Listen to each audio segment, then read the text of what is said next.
to Arbitrary Insights on Books.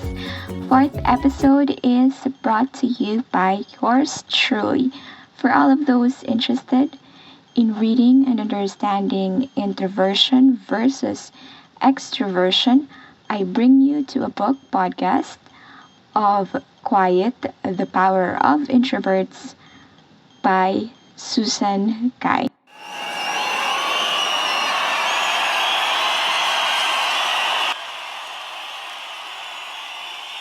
So, well, of course, the audience of this book were mainly introverts because majority of extroverts do not read books. In my experience, at my previous workplace, we are almost 30 staff in the area, and only 3 or 4 were interested in reading books.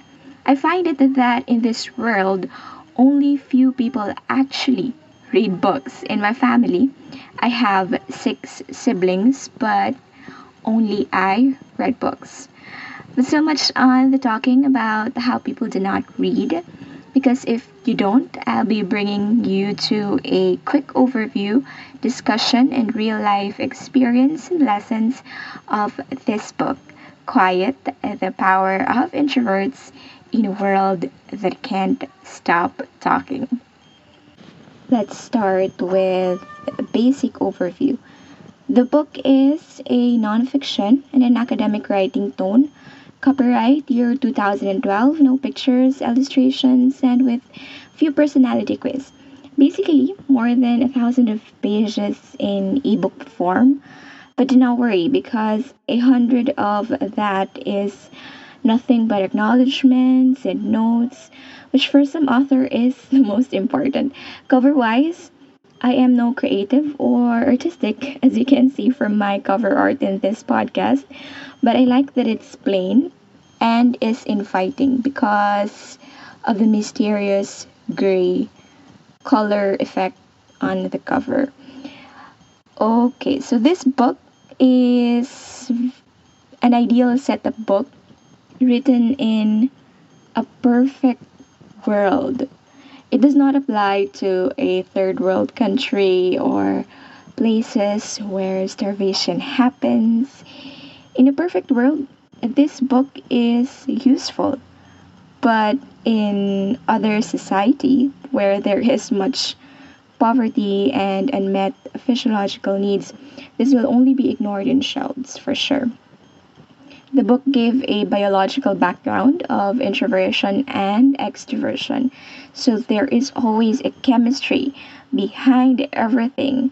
And by that, I found that maybe the reason why I have a low tolerance to caffeine and colas is that I am an introvert and a highly reactive person. So you will find out in there if you are sensitive or if you have a low tolerance to this stimulants, as there is a discussion of reactivity in this part of the book. Then moving into some interesting stories, which is the Franklin and Eleanor Roosevelt love story as an unexpected romantic tragedy that will make you wonder. For the upcoming pages, will the writer conclude that extroverted men and introverted women will never be happy in their relationships for the long run? So I wondered about this because all the guys that I used to like were extroverts. They were the total opposite of me. So the guys who are band leaders, sportsman, athlete, the one that cheers everyone up with his beaming smile. Though I like some introverts though, but I am mostly blindly admiring those confident guys who are typically out of my league. Sensitivity was also discussed in here, of course. I don't think there's much to discuss about introverts being more sensitive than extroverts. If studies show that introverts are highly reactive, then it is also going to turn out that they are highly sensitive. But this book had pointed out the relatedness of sensitivity to high reactivity. Also, not only introversion and extroversion are related to human beings. We have a chapter or part of this book wherein introversion was discussed or was taken into account in the animal kingdom. Why there should be an introversion in the animal kingdom, you'll wonder. But I believe that not only humans are shy, animals use shyness as a way to survive. If one is a shy animal, then most likely he or she is not going to join the bandwagon with friends that would be ambushed by some predators. In humans, it's harder to determine the introversion and extroversion spectrum compared to animals. For mostly animals exist for survival and for food, but humans are complicated beings. That's why to cage oneself as an introvert all throughout or an extrovert for a lifetime does not seem justifiable. What the author aims in most pages of the book is the fact that there is a line that divides the two people. That one will do this because she is an introvert, and the other one will not because she is an extrovert. But not everything is about these two words. Psychologists coined this term because it will be easier for them to classify behavior, but we humans are supposed to be not coined or caged in definition based on what others label us. In my viewpoint, if one thinks that he is an extrovert, it does not mean extroversion is all that you do. There are times you have to act a little introverted, and vice versa. People should act based on what is right and not defend themselves that they can't do it because they are extrovert or introvert. If you have a group activity, for example, and the teacher asks you to present your group work, you don't say that I am an introvert, then I am excused or I didn't sign up for this. That's a no no. Nope, no sir. You have to step up your game because you are responsible to do it. It's like the story in the book that the reason why the greatest recession in America had happened because of so many extroverts were just winging it. Extroversion was everyone's character during the Great Recession in America, and that according to analysts, if these extroverts just acted a little introverted in their decisions, the recession would not happen. That was part of the book, by the way. Thus, introversion and extroversion should be both used by humans, whichever is appropriate, whichever will save you, and whichever makes sense. Am I right? Another point is when I was in the early parts of reading this book, I was thinking that this would not apply to other nationalities. It's very American based and had excluded the greatest introverts, which are Asians. But just before the last part, the author explored the Asian American introversion. It's a typical stereotype that Asians are hyped and proud introverts. But again, it sounds racist. Although the author was not racist, she was careful in calling Asian Americans successful in their own ways of being introverts. I like the idea that she included a snippet of the life of Mahatma Gandhi, who's an Asian and is credited for his leadership abilities despite of his shyness. There are other Asian American stories that you will find in this book if you read it. Although not all Asians are introverted, because there are Asian countries that adopts more of the Western culture, um, majority because of the influence of the Spanish and Americans who had colonized their country based on history for many years. That's why, like for example, majority of Filipinos are actually extroverts, and other Asian countries perhaps who have been under the European influence. As pointed out in the text, it's hard for Asians to excel in American companies because Asians are shy despite of their intelligence level.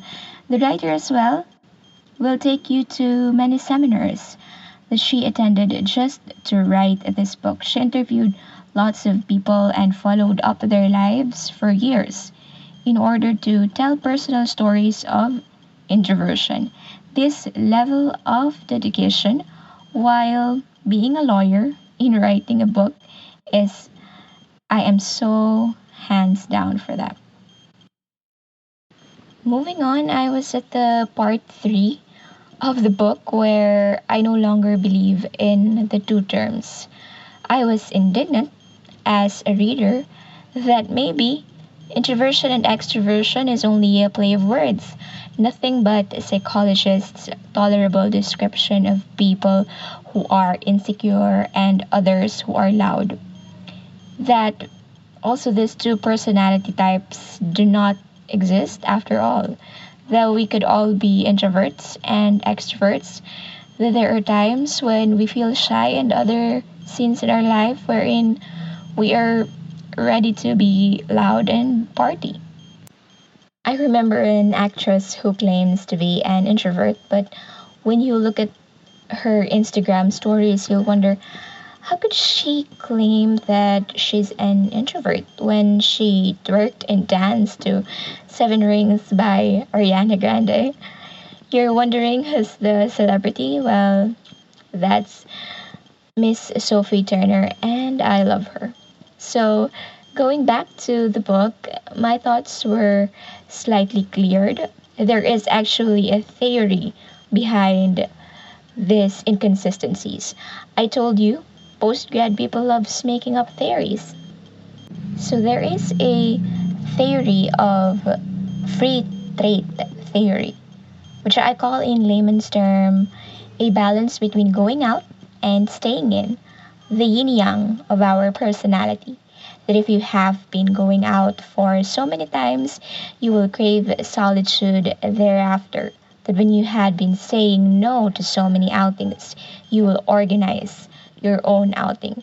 That it will haunt you if you don't keep this balance, and your body and mind will naturally tell you to do so. For in every word, description, theory, conclusion, there is always an exemption. In short, putting yourself under one classification as either an introvert or extrovert could not be justified. We will always be at some point act extroverted if we are already comfortable at what we have been doing. Same is true with introversion. At least that's how I see it. But still, I think the people who invented this terminology, for I no longer feel that those times when I was a kid and I used to spend the time in family gatherings rummaging through books in my uncle's house was not because I was insecure of my same age cousin who was dancing, twirling, and singing around, entertaining the rest of the family. I thought at the time that I was just not charming to do what my cousin was doing, and I am just going to offend my father, who takes pride every time someone in the family will say that I am a silent type and not a destructive child. But for me, during those times, I never craved the attention. I was reading a book, and if I feel no longer interested, it was a time to join in some play that will make me sometimes regret later. Learning introversion and extroversion will make you understand that it's never wrong to read and to be part of the silent crowd. For what I have learned so far is that the world is full of many people, and God is one of the no, he is the greatest psychologist and personality coach because he made us all balanced. It would not be a peaceful world if it's full of one or the other, or if our character is purely one or the other. At the early part of this book, I was looking forward on the writer's inclusions of relationships. As the book said, there are people who could work out together having the opposite trait as their partners. I don't think liking anyone has something to do with these two types of personality. We all have to adjust if we want relationships to work. Compromise is always the word. But I am not a relationship coach and had never been in a romantic relationship with someone except in my head. I believe that to those people who actually had been in a serious romantic and intimate relationship. Don't take relationship advice from me because the relationship ideas I have came only from my imagination and the novels from Nicholas Sparks and Cecilia Ahern. Shout out to our favorite romantic novel writers for setting the bar so high. After romantic relationships, what usually comes next are children or parenting. But I had my fair share of interaction with children. I am no parent. Since I work in a pediatric department of a hospital for 2 years, I think I had a fairly well understanding of this portion of the book. Okay, and the last chapter of part 4 is mainly on parenting an introverted child in an ideal setup, of course. For each families, the suggestions presented are feasible, but for the middle class and busy parents, I don't think so. I just have to agree that it surely is important to appreciate introverted kids. But suggestions like going to a pediatrician for something like this or handpicking a school to cater one's child's personality seems far fetched for families with lesser incomes. I don't think I will be a parent soon or ever, so I read this part as swift as I could so I can go back to podcasting again, but the message is clear. Introverted kids are normal.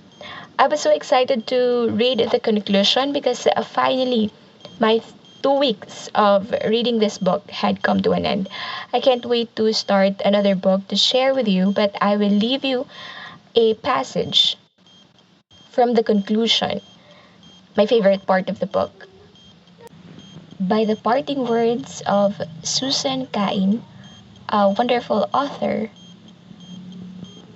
Quote, "We know from myths and fairy tales that there are many different kinds of powers in this world. The trick is not to amass all the different kinds of available power, but to use well the kind you've been granted."